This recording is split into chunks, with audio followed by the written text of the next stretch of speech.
My name is Marcia Moore. I'm actually right now living in the Pacific Northwest.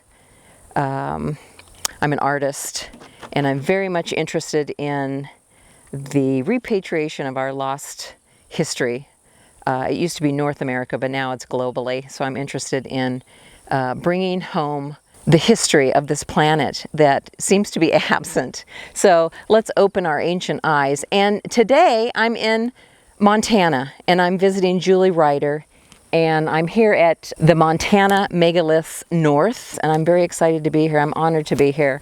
And a lot of the exploration for me includes our forest people, our Sasquatch, and the connection with our longheads, and all that history resided here in North America, and it's specific to this area, and I want to partake in it. I'm very excited to do that.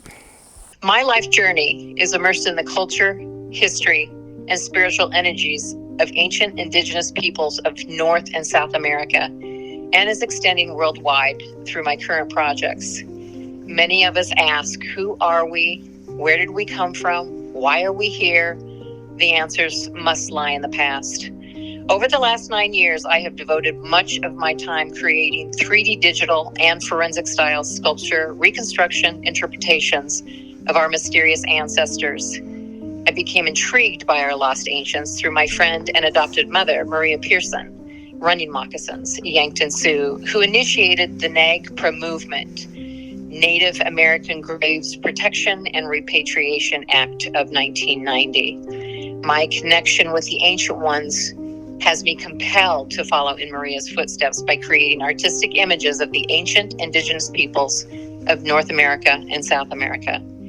Utilizing my art skills and tools has helped assist alternative researchers around the world with forensic reconstruction, giving the ancients a face to aid in the understanding of physical anomalies. Through this current body of work, I am reconstructing the past, revealing personalities in the flesh that may guide us to a greater understanding of the lost history of North America and now our planet. As an artist, I am compelled to reconstruct the past using my traditional art tools and modern software and technology. It is my hope that artistically reconstructing the past will help us restore a balance between spirit and technology. And I feel that's a responsibility dedicated to future generations. This is the creative journey within, and we all are responding through a collective impulse, which unfolds through us. And this is a reality that we already know.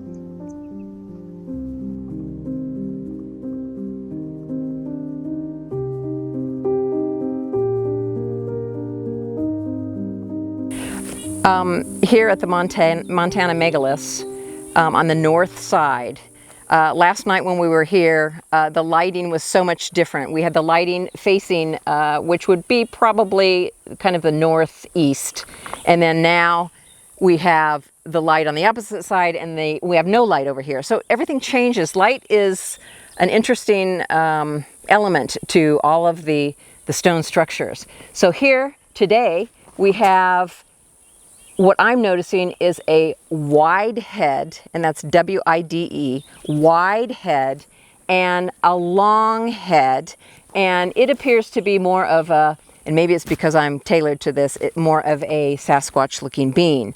And a long head meaning more of a crescent shape skull, and wide being more of a rounded and wide head.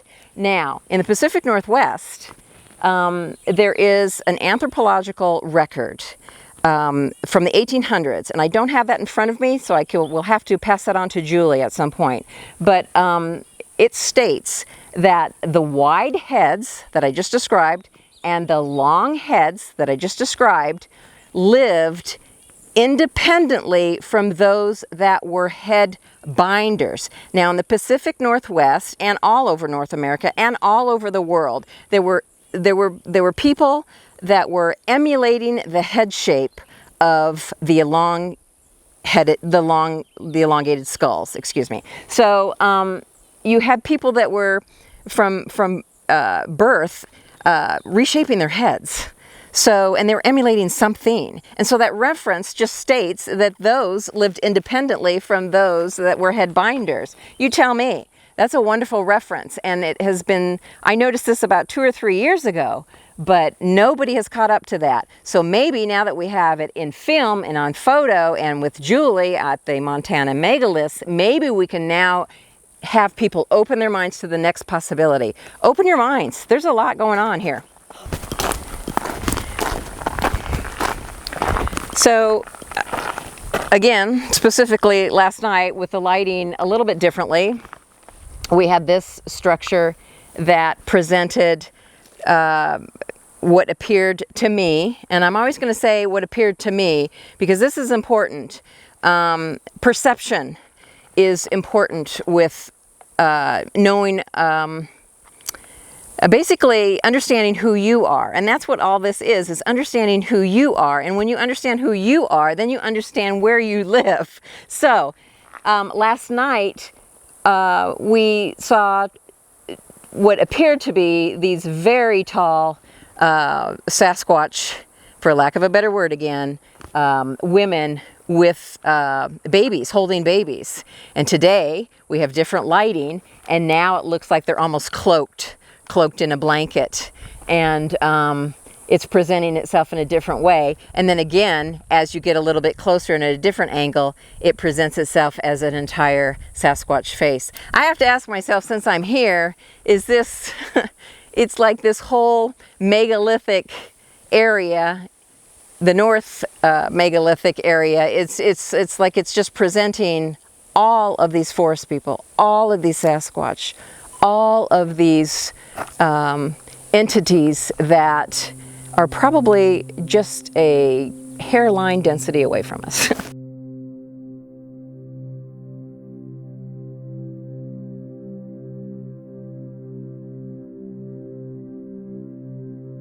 So, you know, it appears to me that there's, even when we get closer, there's like 7 or maybe even 8 mothers with their babies, with their children. So we're naming this site the 8th generation. And there's so much more about this that I don't have the information that you do. And why don't you tell us a little bit about what you're seeing and what's going on here as well? So as Marcia is pointing out the mothers and their babies, okay, I look behind it and I see a cyclopean wall.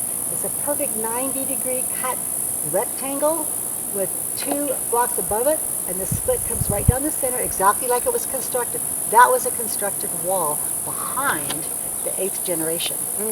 So you have both the Sasquatch and you have the construction in the same place. Wow. So do we think that, here's a question then, did the, I'm going to use Sasquatch because it's a term that everyone recognizes. So do you think the Sasquatch and the megalithic knowledge go hand in hand? I believe that there are multiple generations. One could have been built 10,000 years before the other. Okay. We haven't enough data to reach that conclusion yet, but we are finding them together. We're finding dinosaurs and humans together, dragons and humans together. Okay. We're finding Sasquatches and humans together. Okay. Okay. We're not assigning any time dates because this is all new, brand new material. This has never been done before. No one's ever studied this before. And that's why I'm so thrilled to be here with you, Marcia, because your background is in the Sasquatch, long-headed heads, whiteheads.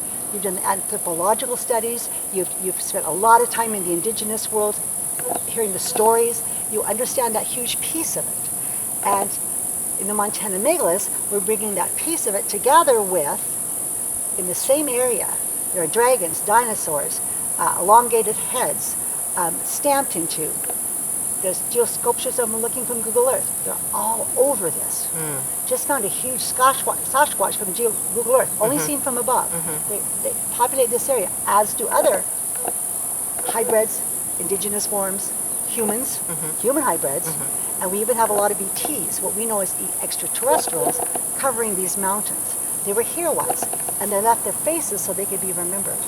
They left their bodies in solid stone so that we as the next generation can take this and learn from it and pass it on to the generations to come. 8th generation is a beautiful name for this. Yeah. And recently, been seeing a lot of fetuses, mothers nursing babies, births, that all of a sudden coming into this consciousness because not just Sasquatch, but giants and draconians are giving birth to these children.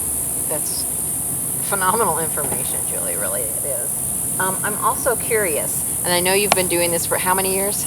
Oh, 10. 10 years. So has there been anyone prior to you that you know of that has opened the door as much as you have with this area? With this area, no. Around the world, we don't know because so much of this is repressed. Yeah. I'm in contact with people from Siberia, from Russia, from all over the world who send me photographs that match exactly what we have here. Yeah. However, here we have evidence of every epoch of time from the very beginning down to 12,800 years ago when an asteroid hit here, and it's preserved. Okay. Interesting, because it's like timing is impeccable right now. Everything is just, the doors are just opening. So I'm so honored, and so it's such a wonderful, wonderful time to be here with you, Julie. It is just flowing. It's flowing. Thank you for bringing. I think this little Thank you gal's for going, bringing her. a big gal actually, is going with me everywhere I go. So I'm thrilled about this. Yeah.